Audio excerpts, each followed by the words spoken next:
हजारीबाग में कांग्रेस एक अच्छी स्थिति में पहले से भी है और कार्यकर्ता लोग भी इतना ठीक ढंग से काम करते हैं। इसीलिए मैं सभी को ये कहूंगा, जोहार साथियों, जोहार साथियों। ये महान नायक बिरसा मुंडा जी, बाबा तिलक मांझी, वीर बंधु भगत, सिद्धो कानू समेत अनेक लीडर्स यहाँ के हो गए हैं और इन महान नायकों को मैं नमन करता हूँ। और इस धरती पे आने के बाद मुझे ऐसा हो रहा है कि यहाँ के लोग जद्दोजहद के साथ लड़के हमेशा अपना हकूक लिए हैं और आगे भी लेने की तैयारी उनकी है। आज चौथे दौर का मतदान चल रहा है। कांग्रेस और इंडिया गठबंधन के उम्मीदवारों के समर्थन में जबरदस्त वोटिंग की खबर हो रही है।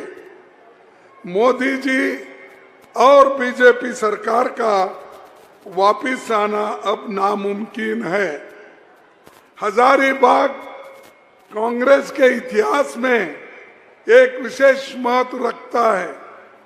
इसी लोकसभा क्षेत्र के रामगढ़ जिले में 1940 में कांग्रेस का 23वां अधिवेशन मौलाना आजाद की अध्यक्षता में हुआ था। इस अधिवेशन का मुख्य प्रवेश द्वार महान नेता बिरसा मुंडा जी की याद को समर्पित किया था। यही आंदोलन यहाँ से भारत छोड़ो आंदोलन की नींव यहाँ पर रखी गई।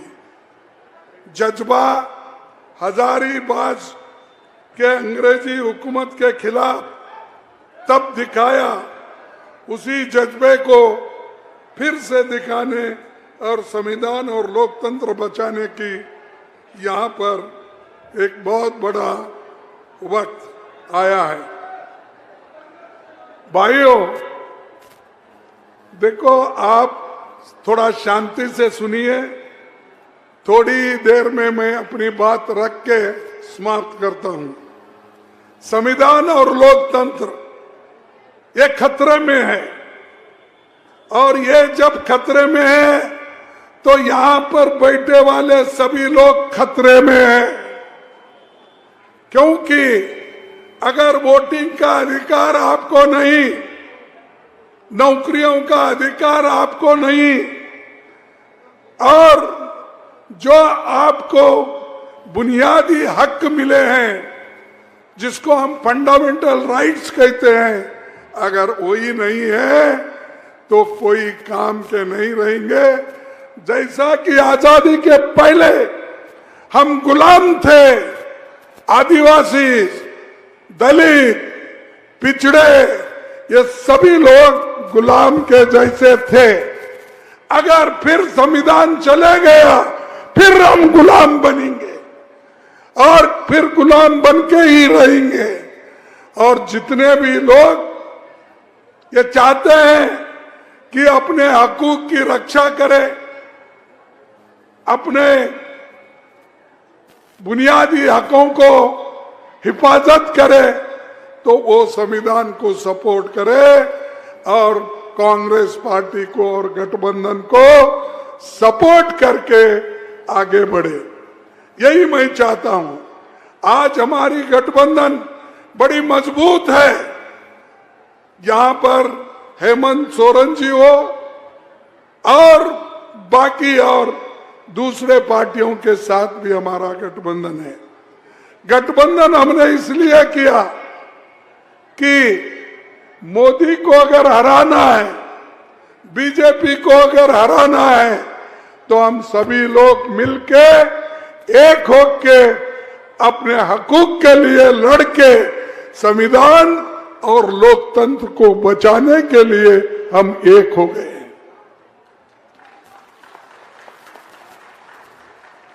अगर आप नहीं चाहते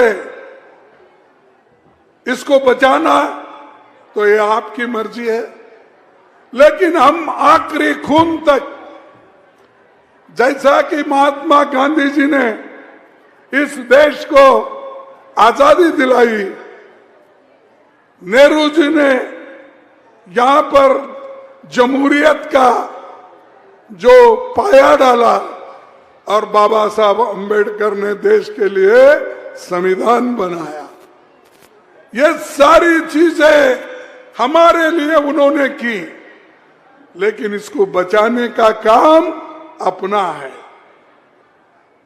मोदी तो हर बात को यही कहता है कि अब के बार 400 पार। अबे आएंगे कहां? अब आएंगे कहां 400 पार? तो आपको पूरे साउथ में वोट नहीं मिल रहे, यहां आजू बाजू के राज्यों में नहीं मिल रहा, झारखंड में नहीं मिल रहा, यूपी में भी आपके वोट कम हो रहे हैं, बिहार में कम हो रहे हैं, पंजाब में कम हो रहे हैं, राजस्थान में कम हो रहे हैं, छत्तीसगढ़ में कम हो रहे हैं, मध्य प्रदेश में कम हो रहे हैं, महाराष्ट्र में कम हो रहे हैं, कर्नाटक में कम हो रहे हैं, तेलंगाना में कम हो रहे हैं, हर जगह कम हो रहे हैं। और उधर जो है तमिलनाडु में डीएमके और कांग्रेस मिलके कर रही, वहां तो आपका नामो निशाना नहीं है। तो कहां से 400 पार? ये लोगों को गुमराह करने का है। इस बार मोदी जी, बीजेपी हार रही है, ये आप समझिए। ये हार रही है, हार के ही उसीलिए वो हमेशा असली बात छोड़ते हैं। देश के लिए उन्होंने क्या काम किया ये कहते नहीं। क्या किसी को एम्प्लॉयमेंट दिया? क्या किसी को नौकरियां मिले? क्या किसी को आपने किसानों की आमदनी बढ़ाई? आपने काला धन लाकर लोगों को देने की बात की थी, आपने दिया? दिया क्या? नहीं दिया। तो ये मोदी है, नहीं देना यही मोदी जी की देन है। और सबको कहते हैं मैं मोदी हूं, मैं 56 इंच का छाती है। भाई तुम्हारी 56 इंच की छाती लेके हम क्या करेंगे?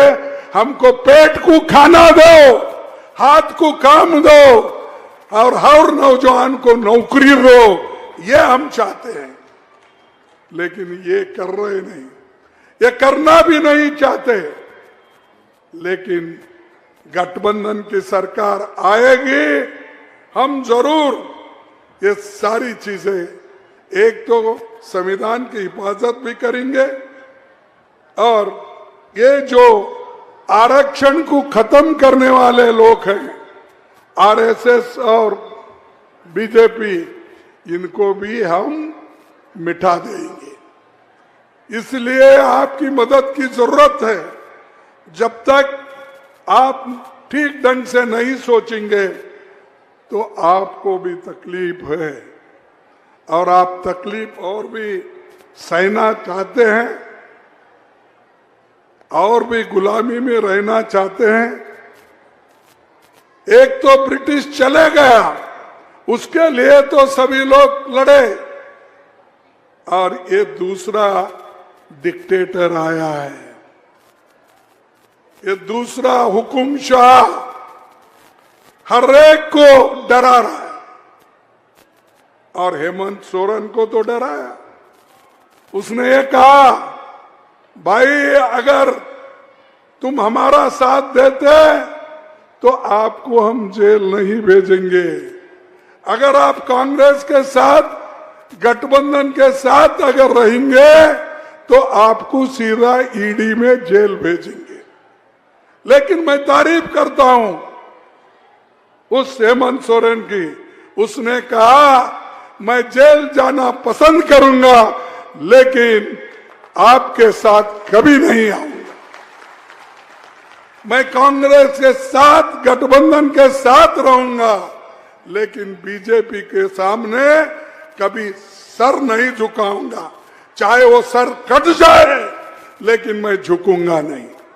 ये उसका सवाल, इसीलिए आखिरी में उन्होंने जेल भेजा। अरे भाई आप जेल भेजे हैं लेकिन ये 2024 के इलेक्शन में हमारे जितने भी नेता लोग जो अनावश्यक बगैर कानून उनको जो जेल में डाला है, हम सबको छुड़ाएंगे, फिर तुम्हारे साथ लाके खड़े करेंगे, आपके साथ खड़े करेंगे। जो लोग आपके साथ लड़ते हैं उनको हिम्मत देना हमारा काम है और आपका भी है, ये किसी व्यक्ति का नहीं है। और ये चुनाव बड़ा इंपॉर्टेंट है, ये किसी एक व्यक्ति की चुनाव नहीं है, क्या किसी एक आदमी का चुनाव नहीं है। मैं पहले ही कहा ये चुनाव देश के लिए बड़ा महत्व का चुनाव है और संविधान और लोकतंत्र को बचाने का चुनाव है। तुम्हारे बच्चों का भविष्य को ठीक करने का चुनाव है। इसको आप देखिए, चुनाव तो आते जाते हैं, म्युनिसिपालिटी के चुनाव आते हैं, पंचायत के चुनाव आते हैं, एमएलए के चुनाव आते हैं, लेकिन भाइयों इस बार अगर मोदी जीतेंगे, बीजेपी जीतेगी, आरएसएस सपोर्ट करके लाएगी, नेक्स्ट टाइम चुनाव इस देश में नहीं होंगे। मैं कह रहा हूं क्योंकि ये डिक्टेटर है। बीजेपी के नेता लोग डिक्टेटर्स है, हुकुमशाह है, ये नहीं चाहते गरीबों का कल्याण हो। बात बड़े करते हैं, मैंने उनको बनाया, मैं इनको बनाया। अरे बनाए, ये डेमोक्रेसी है, डेमोक्रेसी में बनता है, आदिवासी भी बनता है, दलित भी बनता है, पिछड़ा भी बनता है, गरीब से गरीब भी बनता है। यही तो खूबी है डेमोक्रेसी को, यही तो खूबी है संविधान की। लेकिन तुम उसको मिटाना चाहते हो, लेकिन हम उसको मिटाने नहीं देंगे, हम संविधान को बचा के रहेंगे। बात बात को हमेशा वो क्या कहते हैं कांग्रेस वाले, मुसलमानों को वो देना चाहते हैं, वो हमेशा उनके मुंह से मटन, चिकन और मंगलसूत्र ये आता। एक प्राइम मिनिस्टर है और प्राइम मिनिस्टर बार बार ये कहता है, देखो कांग्रेस का मैनिफेस्टो ये मुसलमानों के लिए है, मुस्लिम लीग का है। अरे भाई, युवाओं को हिफाजत करना, पक्की नौकरी देना, क्या ये मुसलमान का मैनिफेस्टो है? महिलाओं को इज्जत देना, महिलाओं को 1 साल को 1 लाख रुपए देने का हमने वायदा किया, वो दे के रहेंगे। क्या ये भी मुसलमानों के लिए? दलितों के रिजर्वेशन हम प्रोटेक्ट करेंगे और जाति जनगणना करके लोगों की हिफाजत करेंगे। ये सब मुसलमानों के लिए है। मुसलमान हिंदू बोल बोल कर देश को तोड़ने का काम अगर किसी ने किया है वो मोदी जी ने किया है और कर रहे हो। हर जगह जाते यही बात बोलते, धर्म के आधार पर, धर्म के नाम से देश को लूट रहे हैं। अमीर लोगों का 16 लाख करोड़ रुपए कर्ज उन्होंने माफ कर दिया, लेकिन गरीब किसानों का कुछ माफ हुआ? कुछ माफ हुआ? हाथ उठाओ, बोलो। नहीं हुआ। तो मोदी सच है झूठ है? आप ही बोलिए। मोदी ने यह कहा, भाइयों और बहनों, कांग्रेस वाले अमीर लोग स्विस बैंक में पैसा रखा है, काला धन, मैं लाऊंगा, लाकर तुम्हारे जेब में 15-15 लाख डालूंगा। डाल दिया? नहीं आया? देखो भाई, ढूंढो कहीं तो रखे क्या। उसने फिर यह कहा 2 करोड़ नौकरियां हमारे युवाओं को दूंगा। मिला किसी को नौकरी? युवा अब सड़क पे फिर रहे, एमए करके, पीएचडी करके, आईआईटी करके, इंजीनियरिंग करके वो सड़क पे फिर रहा है। मोदी जी उनकी चिंता नहीं करते। किसानों को कहा, भाइयों, मैं आपका आमदनी दाम दुप्पट करूंगा, आपका आमदनी दुप्पट करूंगा। ये कहा क्या नहीं कहा? मालूम नहीं आपको? उसने कहा क्या नहीं कहा? मोदी जी ने ये कहा, लेकिन कहां है किसानों का दाम दुप्पट? कहां फायदा है? अरे आज फर्टिलाइजर महंगा है, खेती करने वालों के ट्रैक्टर महंगे हो गए, टायर महंगा हो गया, क्रॉप्स को जो करना है वो औषध महंगे हो गए। ये सारी चीजें महंगे करके मोदी जी बोलते किसानों का भला करूंगा। यहां तक जो दिल्ली के बॉर्डर पर किसान बैठे थे, वो लोग सत्याग्रह कर रहे थे। उस वक्त एक मिनिस्टर के बेटे ने अपने जीप के नीचे कुचल के 4 लोगों को मार डाला, फिर उसको फिर से उसके बाप को टिकट दिया। यह है मोदी जी की चाल। मोदी जी के गरीबों के बारे में कभी नहीं सोचते। वो सिर्फ जो भी अमीर है, अदानी अंबानी जैसे लोगों को उनका सोच करते हैं। और हमको बोल रहे कि कांग्रेस वाले अदानी अंबानी घर से अब ट्रक निकल रहे, और उसीलिए कांग्रेस वाले बात नहीं कर रहे। अरे भाई, ईडी तुम्हारे पास है, इनकम टैक्स डिपार्टमेंट तुम्हारे पास है, और सीबीआई तुम्हारे पास है। अगर कांग्रेस के घर को अगर जा रहा था तो तुम क्या सो रहे थे? यहां हेमंत सोरेन को कुछ सबूत नहीं, उनको पकड़ते हो। अदानी और अंबानी को क्यों नहीं पकड़े? ट्रक में पैसा आ रहा है, बस में पैसा आ रहा है, जीप में पैसा आ रहा है। तुम क्या कर रहे थे? हेमंत सोरेन के पैसे तुमको मिलते हैं, लेकिन अदानी अंबानी के पैसे नहीं मिलते। वो भी कांग्रेस को, और वो भी कांग्रेस को वो लोग ब्लेम करते, दोष देते हैं। तो ये जो मोदी, मैं इसलिए बोल रहा हूं कि मोदी जी ये रिजर्वेशन को खत्म करने वाले हैं, और जितने भी गरीब लोगों का पहले से ही उनकी आंखें जल, जमीन और जायदाद पे है, वो छीन छीन कर अमीर लोगों को देने वाले ये लोग, इनके लिए हम सोच सोच कर कहाँ कमजोरी है अपनी, वो जरा मजबूती से एक होकर आप वोट दो। और खास करके ये हमारे पार्टी से जो कंटेस्ट कर रहे हैं,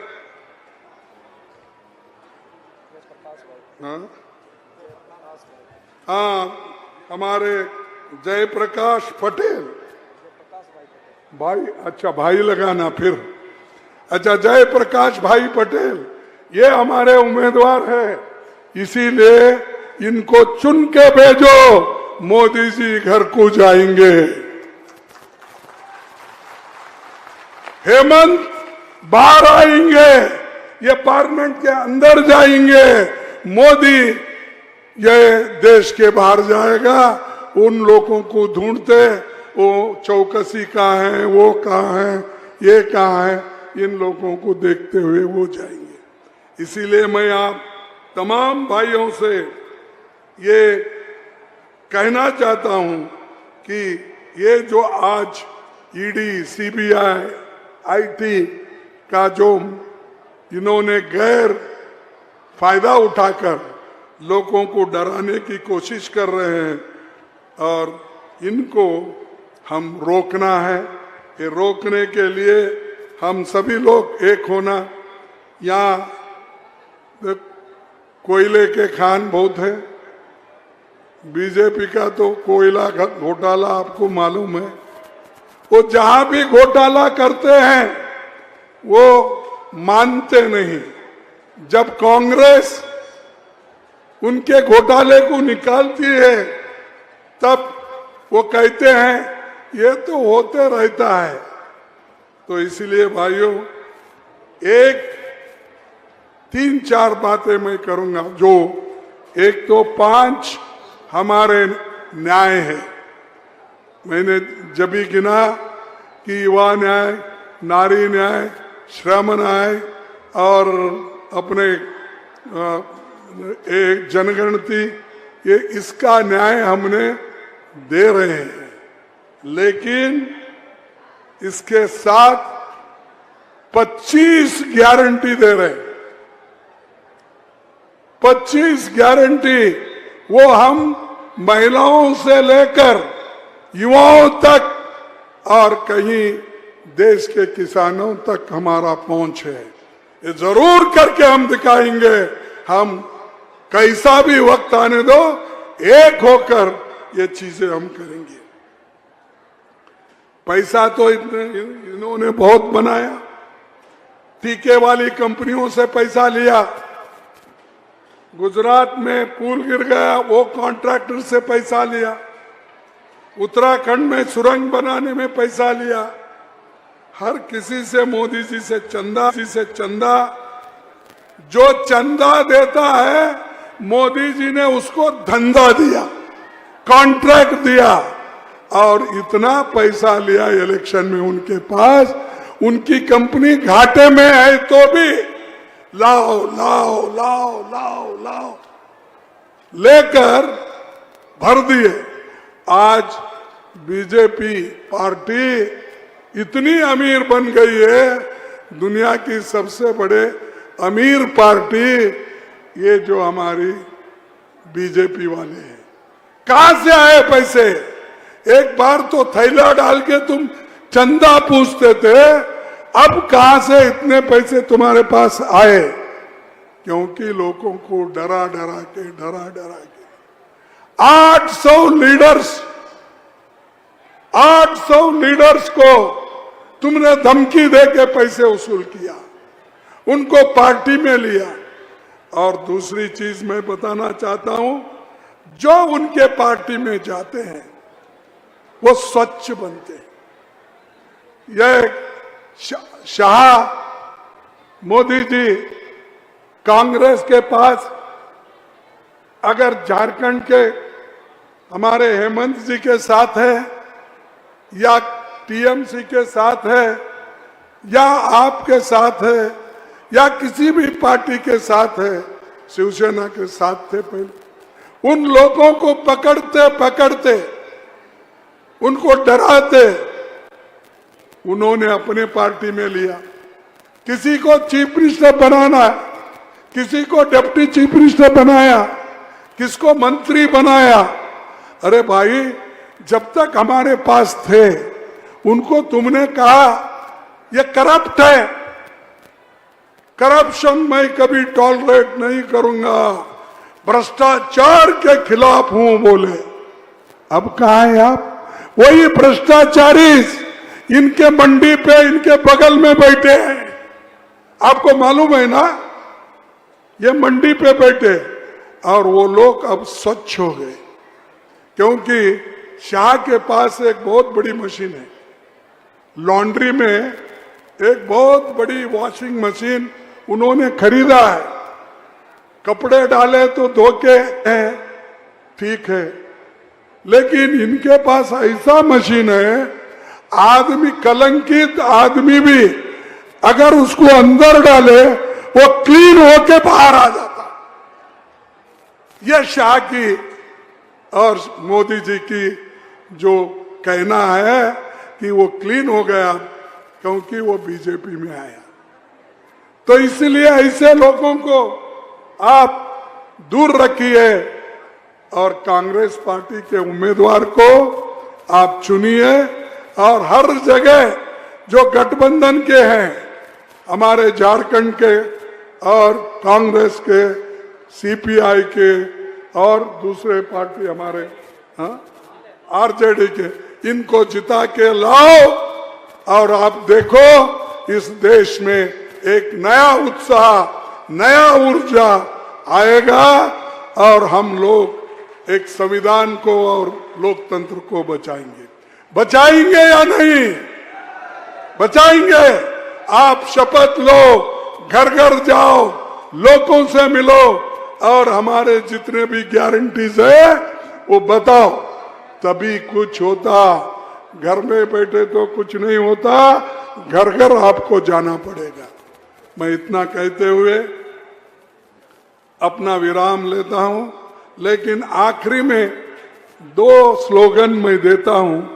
आप कृपया करके अपनी आवाज मेरे साथ देना चाहिए।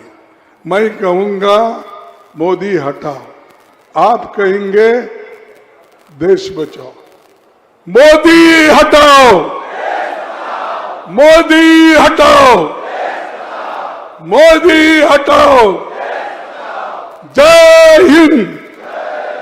अरे जय हिंद तो देश का नारा है, ऐसा जोश से जय हिंद, जय हिंद। आप सभी को धन्यवाद। शांति से सुने।